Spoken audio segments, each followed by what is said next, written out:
அதுதான் முதல்ல நாடாளுமன்றத்தில் அதனுடைய தீர்மானத்தை எடுத்துட்டு வந்து இன்னைக்கு தேர்தல் வச்சு வெற்றி பெற்றது. அதுதான் மறுவரைப்பு இருக்காங்க இல்லையா, தொகுதி மறுவரைப்பு பண்ணும்போது அதை எடுத்தது தோல்வி அடைஞ்சது. மோடிக்கு தமிழ்நாட்டுடைய வெற்றி தான் இது.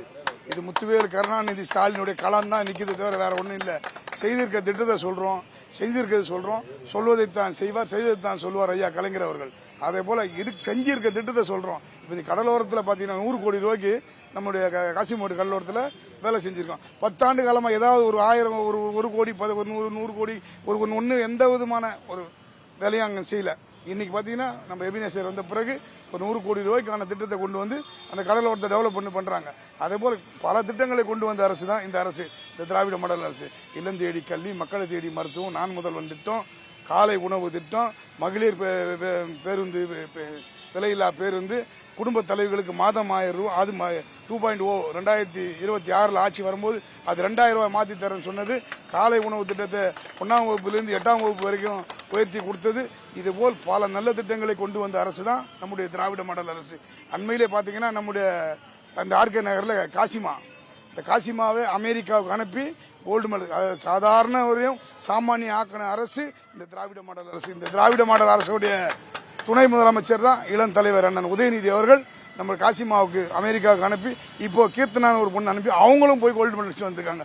அதுபோல அரசு தான் இந்த திராவிட மாடல் அரசு.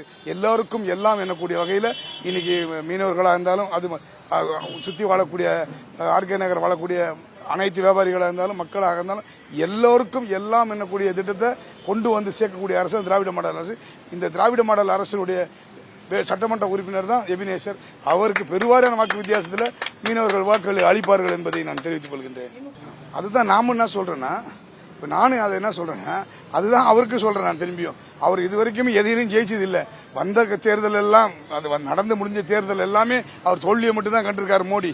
திரும்பவும் அதை விட மிகப்பெரிய தோல்வியை அடைவார். காரணம் என்னன்னா, முஸ்லீமர்கள், இந்து, முஸ்லீம், கிறிஸ்துவர்கள் வாழக்கூடிய தமிழ்நாடு, அதாவது மத கலவரம் இல்லாம, சாதி கலவரம் இல்லாமல், சண்டை இல்லாமல் வாழக்கூடிய ஒரே நாடு இருக்கிறதுனா தமிழ்நாடு தான். அது அந்த தமிழ்நாட்டில் அந்த மோடியோட பாட்சா இங்கே பலிக்காது என்பதை நான் தெரிவித்துக் கொள்கின்றேன். பிரச்சாரம் விறுவிறுப்பாக சென்று கொண்டிருக்கிறது. செல்லும் இடமெல்லாம் திராவிட மாடல் ஆட்சிக்கான வரவேற்பை கண்கூடாக காண்கிறோம். நிச்சயமாக திராவிட முன்னேற்ற கழகம் தலைவர் சொன்னது போல் 200 தொகுதியிலும் தாண்டி கட்டாயம் வெற்றி பெறும். ஆர்கே நகரிலே வெகுவான பெண்கள் இந்த ஆட்சியால் பயன்பெற்றிருக்காங்க. ஒவ்வொரு இல்லத்திலும் தலைவருடைய திட்டம் சென்று சேர்ந்து இருக்கிறது. அதனுடைய வெளிப்பாடு நாங்கள் செல்கின்ற போது எங்களுக்கு அளிக்கின்ற உற்சாக வரவேற்பு இதனை வெளிக்காட்டுகின்றது.